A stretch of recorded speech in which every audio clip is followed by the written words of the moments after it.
السلام عليكم ورحمة الله وبركاته walaashay Fatxi maanta waxaan wadaa malaayga ukunta adduunka toonta wax meeshan lagama sheekeyn karo mataqaana yoogadka casariyaa rabaa inaan sameeyo caruurta u sameeyo casariyo fudud ayna ka heli doonaan cheese halkan ku haystaa insha Allah halkan waxaa ii saaran baradho iyo carrot aan jarjaray oon biyo ku kariyay dabka isla saaray marka hore aan dabka ku bursiiyey si ay caruurta jileec ugu noqoto ayna u noqon wax adeeg hadduu qof weyn u rabtidna saliid waa ku shiili kartaa laakiin ana saliid aan rabin in aan ku sameeyo marka hore asxaabi hadda maxaan kusoo qaatay baaquligii aan rabay inaan iskugu wada daro waxaan ku ritay baradhadii iyo kaarotkii maasha allah haddana waxaan soo qaadanaya baaquli kaloo yar waxaan rabaa inaan ukunta halkaas aan ku qaso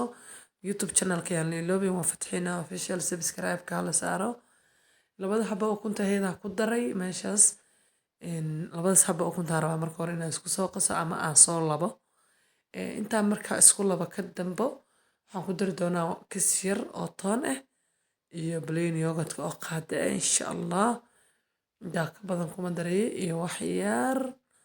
oo cusbo toontii hadda ku daray saa u jeediin haddana plain yogurtka ku darayaa qaado aan weliba aad u buuxin intaasoo ku daray then waa soo labaya haddana waa labaya insha allah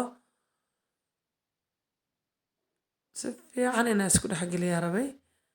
waana ii jeediin waa ila socotiin si fiican aa isku dhexgelinoyaa maasha allah kalluunka soo qaata ama malayga isticmaalaya oo maar waaye malayga marka hore intaa isticmaalin ruux ama sheek intaa isticmaalin ka horo haddana waan soo furay waxaan rabaa inaan ku darsado ukuntii intaana marka hore isku soo dhexgelinaya malayga aan rabaa inaa uu furfurmo uu burburo macnaha hal haysta inuusan jirin asxaabi casriyadan markaan galab horeysay aan ilmaha u suubsaday ama galbo kale aan u suubsaday ayaan jeclaystay inaan la wadaago haddana cusbo yar aan ku daray ilmaha hadduu caato yahay ama haddaa ilma aa u baahan tahay nafaqo inuu jirkiisa mataqaanaa ay ka dhiman tahay arkaysid aad iyo aaday ugu fiican tahay ilmaha ilaa ay 1 sano ilaa iyo 5 ka badan waa siin kartaa xataa qofka weyn wuu cuni karaa laakiin ilmaha yararka actually cunuga markuu sanad iyo bar ii jiro waa wax aad soft u oona dhifsanaynin mana qalajin doono yani oo inaan qalajiyo oo midka la qalajinayo oo mataqaanaa si dadka waaweyn aa u sameeyo marabi insha allah baradhadii adduunkii rabaa marka hadda inaan shug isku siiyo asxaabi insha allah hadda isku dhex darasaa ujeedii baaquliga hal xaba loogama tagoyo hal xaba baaquliga loogama tagayo saasaa isku soo dhex gelinaya insha allah saa ujeediinba mataqaanaa saa'id baradhada inay iga jabto mariba xoog ma isku dhex gelinayay alloora jiiska hadda soo qaatay jiiska markaan furo isla hadda kuma daraayay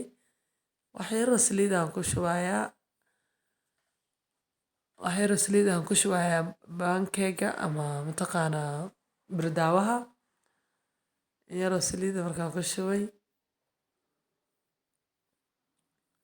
waxaan soo qaatay marka ukuntii iyo alaabteydii oo dhan jimlo iyo tafaariiqa loogu shubo markaan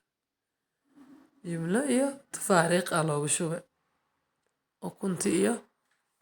nafaqada kaloo isku jirta ukun waaye malaayaa ku jiro kaarootaa ku jiro wax la tuuro inta malaha kulley nafaqo waaye marka kaarootkan ilmaha u uroon yahay jiiska sidoo kale ilmaha u fiican yahay koridoodu ka qayb qaataa haddaa jiiska hore u isticmaali jirin isticmaal ilmaha cuntada isku karkariska loo kariyana waa ugu karin kartaa oo mataqaanaa mooska iyo waxaas insha allah anoo ku suubinaya waa idiin soo gelin doonaa wiilkayga yarkaa u suubinaya asxaabta qaaliga asxaabe baankeyga hore waa iska bedelay wuu qabsanaya salku ku dhagaayay baankeygana u soo gadistay igaraali ahaada jiiska hadda soo kor saaranaya jiiska 2 xabo le igu filan aniga marka inaan kusoo gediyaa rabaa haddii kusoo gedinaya wuu isku soo laabmaya kaas le igu filan insha allah jiiska dhanaanuu leeyahay oo ilmaha uu u fiican yahay kaal iska arag waa kana waa soo gediyey markaan jiiskan intuu igu jiraa dhexda saana u soo gediyey birta horena waa kasoo wareegay maasha allah wixii oo dhan waa isku soo bislaadeen qatajajac inaa ka dhigtid ma ahan haddana saxankiyaan kusoo ritay waaw maasha allah lagama sheekeyn karo gacanta le wax yar saa ugu burburinaysaa cunuga afkale u gelinaya intana yoogada ku haystaa yoogadkaas the best waa ilmaha way jecel yihiin haddaa hore isticmaal hadda isticmaal please tijaabi ukunteenina waa taasaa galaaska caanaha xagga iska fiiri casriyada ciyaalka oo dhammaystiran oo xabad la tuura aana lahayn maasha allah ciyaalkaaga u dadaal dhaqsaha kaa korana kaa istaagaan ayagoo caafimaad qabo haddaa ilma haysanina ilaahay awlaad xalaal ah oo baari ahaa ku siiyo intii haysatan ilaahay awlaadooda mataqaanaa awlaad barakaysan ha ooga dhigo fadlan haddaa youtube channelka ku cusub tahay subscribe saar gambaleelka taabo committee kasoo bixi share gareey asxaabtaada la wadaag wax kasteeto walaashii fatxi diyaara idinta idin soo gudbiso muhiimadda koowaadna waa midda ilmaha xoog in la saaro waa iyaga la iska kiciyo la koriyo cunuga caafimaad qabo oo kaa koro waxaa waaye alxamdulilah waaye marka asxaabi waatanaa casiriyadiisaana ku dhammaystiran tahay gabdhaha walaalahayga ah soo tijaabiye haddaa kasoo heshiina